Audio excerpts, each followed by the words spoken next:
Want to welcome you to the show. We have one of the hottest up and coming artists in New York City, straight from the Bronx. He goes by the name of B-Lovee. B-Lovee, welcome to the show, Sports and Hip Hop with DJ Mad Max, Live 365, iHeartRadio. How you doing tonight, man? I'm chilling. I just saw that you recently, actually 4 hours ago on your Instagram, you announced the winter tour that you have upcoming. Oh yeah. Started tour coming up. Looking forward to that. Cities. Definitely. We're looking forward to performing on that tour most.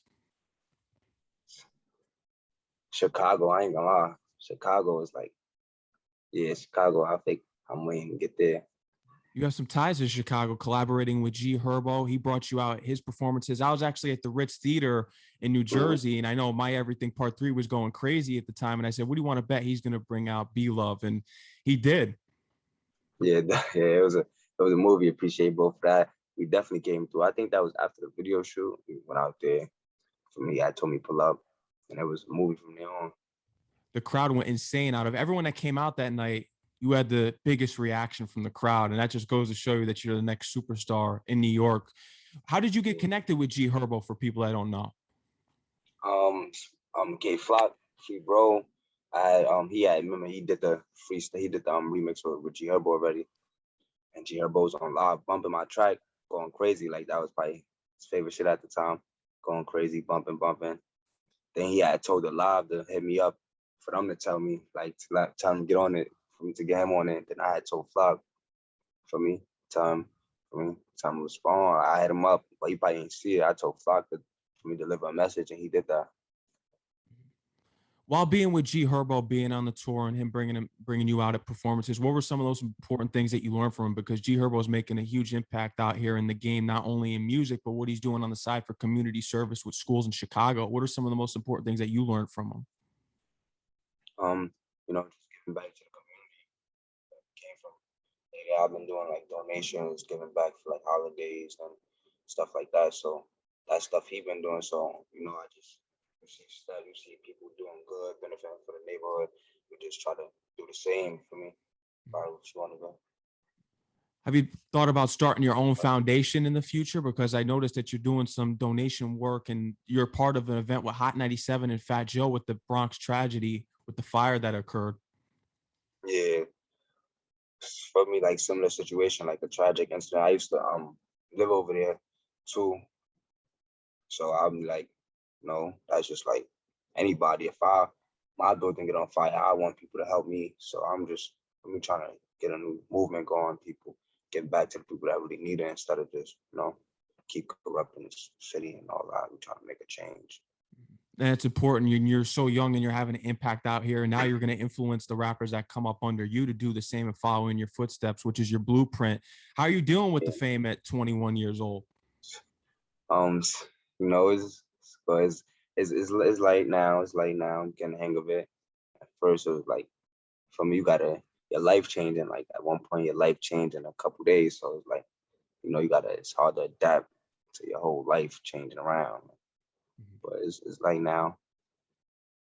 What's the most important thing you could tell other artists that you're coming up with, even younger artists, that the importance of staying grounded? Because oftentimes there's artists out there that don't stay grounded. They start acting fake and following trends, but you've been able to keep it real to yourself and to your fans. What's some important piece of advice you can offer to the up and coming artists and the artists out here to just stay grounded once you make it and you have the fame? Yeah. Some people fall in love with the fame. So they fall in love with the fame and then do anything to get the fame. That's how people end up changing for me. But you just gotta, fall in love with what you do. Like I fell in love with rapping and, being an artist, not being a comedian or, other stuff. Or basically like rappers, like, they was that cool. I forgot what's that cool. But they do, like, about to drop or something, start acting different, basically just switching up. Weird shit. Yeah, doing mad weird shit. Like, not just stay yourself. Stay yourself, fall in love with taking care of your family and shit, and you and your folks.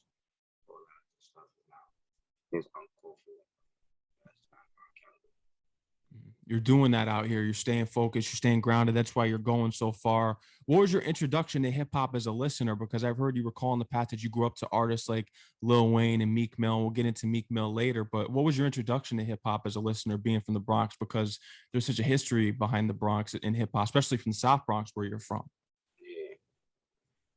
Like, my uncle, my pops, they all older, so they grew up on that type of music for me in the part, like, in the streets music. So that's what I've been hearing growing up. So like, I don't know who introduced. I know it's my pops, my uncle, one of them. They introduced me into that, and they just play, Meek Mill, Lil Wayne, um, Rick Ross. Who was else? Jim Jones and Jim the Jones. old school for me rappers they used to listen to.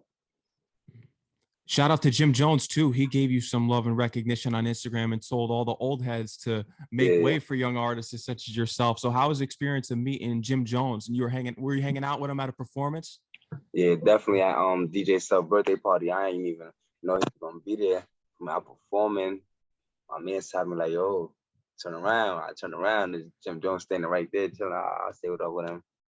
Then he started performing. I'm on stage. We performing his song, a song that I used to listen to highly as a kid. We born. We fly high. Yeah, like we on like that part right there was crazy. Like, so that was like another thing, like, for me, shocking moment. Like, it's crazy. Like, never would I think I'd be on stage with Jim Jones for me performing, stuff like that. Did you have a conversation with Jim Jones since he embraced you about creating a record together? Um, Definitely, like, we haven't really spoke about creating a record together, but for me, we could do that, like, definitely.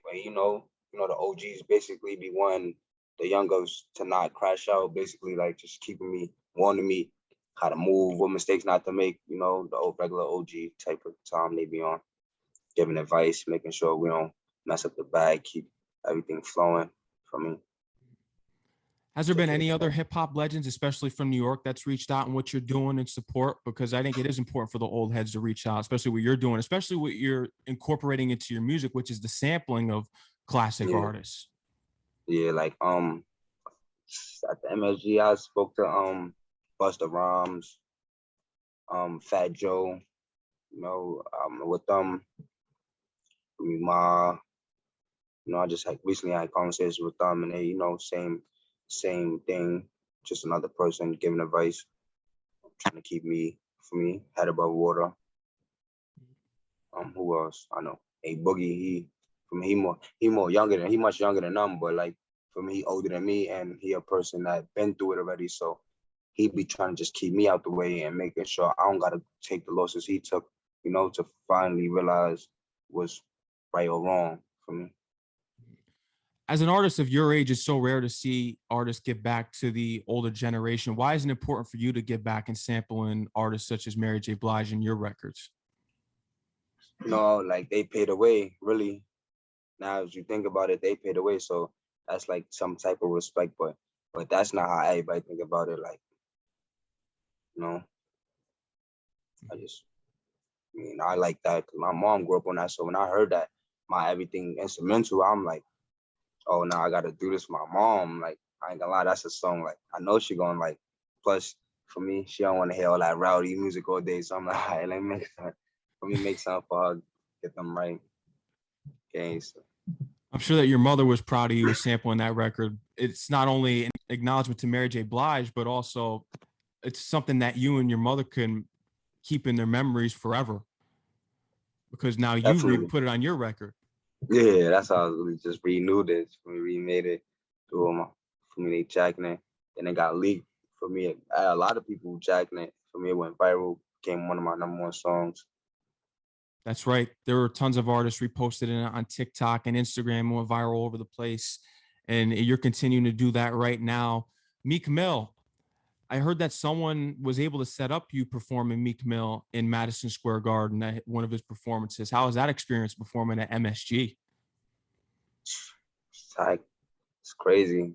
My uncle was like, for me, big. One of his favorite artists is Meek Mill. So growing up on that, he go crazy in the crib. For me, you're not thinking you're gonna really share the same stage with one of these artists, like for me. But now they had reached out, got me to pull up, share the stage with a couple more big artists such as Lil Baby, somebody that for me inspired me too. So shout out to Meek Mill for having me, gave me that opportunity. He also gave me a couple for me advices too on how to like head above water for me, a step ahead. What was some of the advice that he did give you if you want to get into it? Because I think that's something that can inspire a lot of people. Same thing for me, all the OGs say, for me, they warn you about, for me, small circle, for me, be wise of what you do. For me, just don't go down and don't crash out, basically. And that's what you're doing, man. I've heard you say in other interviews that I've read online too, that you thought about branching out into the Lil Baby type of scene in hip hop, not just drill. Yeah, definitely. Definitely working on that too. Cause, I just want to do all types of, not only Lil Baby type, like just all types. I just don't want to do one style of music. I just don't want to do one style. I want to be able to do multiple styles of music. So I can hit some people don't listen to drill music. So I want to have people that listen to more of R&B type of music, more that type of music that don't listen to either. They listen to hip hop. I'm just trying to get all types. You've had some big collaborations already early on in your career, and you've achieved so much already. What are your plans for 2022 as far as collaborations and what you have going in your own business of releasing music? 2022, I'm trying to drop a project. 2022, a couple big features. I'm not trying to spoil it now, but definitely a couple big features up there. Just trying to get it going, foot on the gas now. Next year, new fresh start. Just trying to go crazy. And that's what you're going to be doing out here. Have you thought about exploring any other avenues now that you've got your footing in the music game? Have you thought about pursuing acting or even creating your own sneaker line, because you are a sneakerhead? Yeah, acting. I'm supposed to be playing a role in something coming up. So hopefully we'll be there to see B-Lovee acting soon. Is this going to be a movie or a TV show? What can we expect? You don't have to give away all the details. It's gonna be like, y'all see. We'll see. My Everything released recently. Why did you choose for your project to end 2021 to be My Everything? Why was it that one that you titled My Everything? I didn't really plan. I ain't targeted that drop. It would happen to be leaked, and it was forced to drop. The fans basically forced me to drop that. Shout out to my fans though, definitely though, because who know where I would be without that song. So shout out to them. Definitely. Could we get a My Everything Part 4? If Mary J. Blige get on there, yeah, why not? We got to make it happen. Definitely. Speaking into existence and into fruition here, Feliz Navidad. I saw that you did that with the Christmas song that you released. Yeah. I like that. You're exploring your avenues here. Yeah, I'm trying. Just working. I had to just get them something for Christmas. I didn't have no videos planned, so I did a giveaway and all that. For a Christmas giveaway, actually, for my neighborhood. So, just the footage on that, I just had used that for the Christmas song, just to give the fans something new to listen to for now. Where do you see the future of Bronx drill heading now that you're one of the figureheads of it? Where do you see it heading in the future? It'll probably get big. It'll get big because, we brought it to a different wave, as in sample drill. Because we was doing regular drill, everybody doing regular drill. And, people was sampling music. Like they'll do a sample, they'll remix it, basically. We remaking it. Like you get a sample, you get the instrumental, and they rap over that, but that's not sample drill. That's not considered a sample drill. So we remade, for me, the song into one of ours every time we sample something. So it's like we out here remaking old hits, you know, people love and doubt music people love, and they feeling the beats, you know, they feeling it. So it's like it could probably take it to another wave, like a little farther than we thought it would. And I think you're doing that. You're receiving praise from the legends in hip hop, and that's important. And you're a key piece Yeah, in bridging the gap in between the old and young generations, because there is that disconnect. And I think if we have artists such as yourself, we could all come together and do what they do in music. And that's what you're doing out here. And it's a beautiful thing to see. And I respect you for that. And I salute you for that, because that's huge. There's not too many artists that are doing that in the game right now. yeah, definitely appreciate that. Of course. Um, I know that you were influenced by you were in tune with the Brooklyn drill scene with Pop Smoke and Fabio. Did you have the chance to meet Pop Smoke before he passed away? nah, I ain't get to meet him yet. No. Rest in peace to Pop Smoke. He had a major influence on here, Yeah, definitely, definitely. especially for all drill artists. But you have a lot on the way here. I'm looking forward to it. When we look back in years to come, how do you want people to remember B-Love as the lasting imprint on hip hop when we look back at your career when it's all said and done?